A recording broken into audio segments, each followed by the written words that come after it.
A Secretaria de Saúde ainda está estudando como é que vai atender os casos aqui no Jaraguá, né? E a FUNAI nem outros órgãos se manifestaram em relação à comunidade. As lideranças não se reportaram a nós ainda, né? Mas eu acredito que eles estão fazendo articulação entre eles para ter um plano de trabalho em relação à saúde indígena nesse momento de pandemia aqui no Jaraguá. Não sei se o Luar tem alguma informação, mas uma das coisas que vem nos preocupando muito é essa questão de como esse recurso chegaria na aldeia, né? Porque sim, a gente tem uma questão, Luar, que muitas famílias só sobrevivem da renda do artesanato mesmo, porque não tem um trabalho fixo, né? Não consegue sair para fora para fazer algum trabalho, né, Matheus? Porque a gente sabe do preconceito, do racismo que existe. Então, algumas famílias, principalmente ali na Tecoapuiaú, né, e até mesmo a vovó aqui, a Irene, né, ela trabalha com esses artesanatos que a gente tem aqui, né? E aí, quando a gente entra nesse processo de quarentena, de confinamento, a gente fica sem essas rendas para algumas famílias.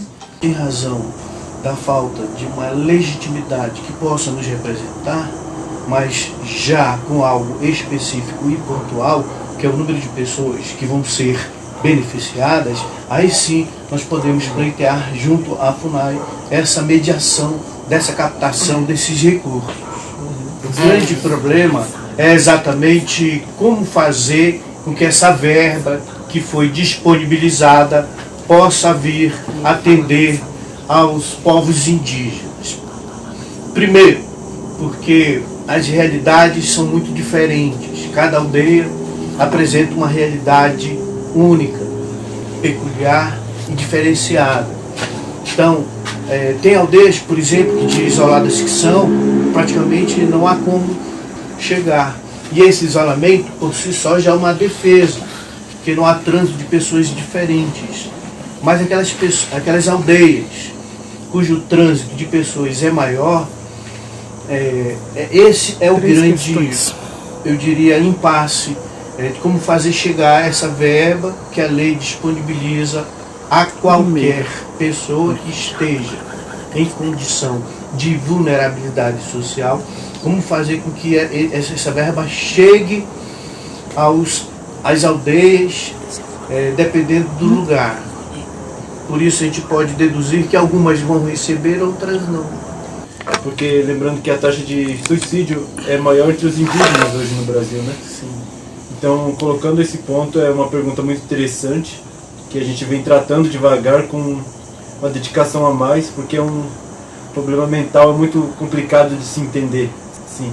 Então, é uma das formas que a gente vem trabalhando devagarzinho com jovens, conversa, faz umas rodas de conversa, umas brincadeiras para descontrair nessa quarentena que elas estão para não se ocupar de alguma forma, fazendo atividades culturais, não culturais também, passando alguns tipos de documentários, para poder estar, de alguma forma, tendo ideia de como poder combater mentalmente esse Covid-19. Considerando que a saúde mental é um objeto de não só pouca preocupação, como pouco estudo, e especificamente na questão da saúde mental indígena, vem o desafio, porque os profissionais contratados para atuar especificamente na saúde indígena acabam se encontrando com um modelo que foi objeto do seu estudo, de sua formação,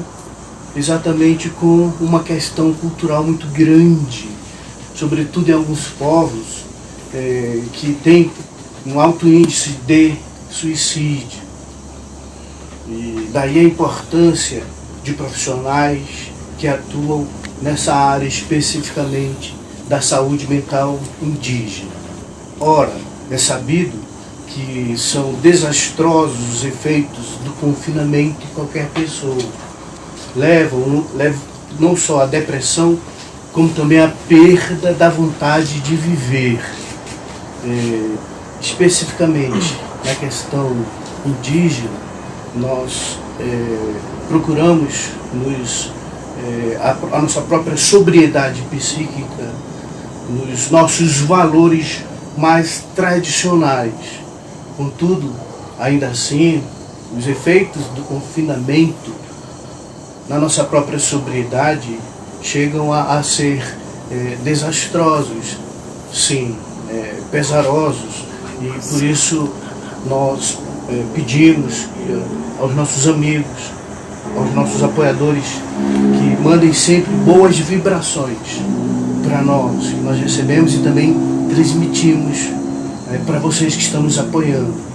Eu imagino que é dessa forma, dessa higiene mental, que poderemos manter a nossa sobriedade psíquica nesse momento de confinamento. Então até o momento aqui nós estamos entendendo, né? Não sei se o Matheus está pegando a mesma coisa que eu, mas entendendo que talvez a FUNAI seja o caminho aí da gente cobrar uma estratégia do recurso chegar até a comunidade, né?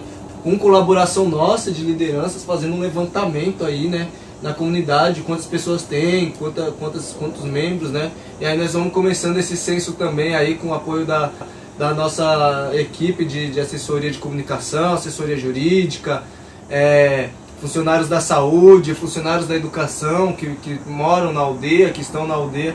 Nós vamos procurar uma estratégia de mapear todo o nosso território, né? Como a gente já tem em base, mas a gente vai fazer uma atualização desse mapeamento para poder estar buscando junto à FUNAI, né, essa questão desse recurso. E claro, né, a gente nunca deixa de fora o Ministério Público, que é quem faz esse povo trabalhar de verdade, é o Ministério Público.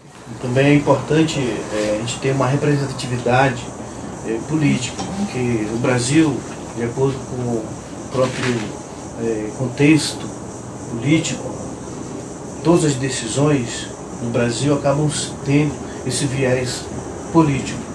Ou seja, se tivéssemos não só vereadores, deputados e senadores, ou seja, representantes do povo pleiteando para os nossos direitos, as coisas seriam mais fáceis.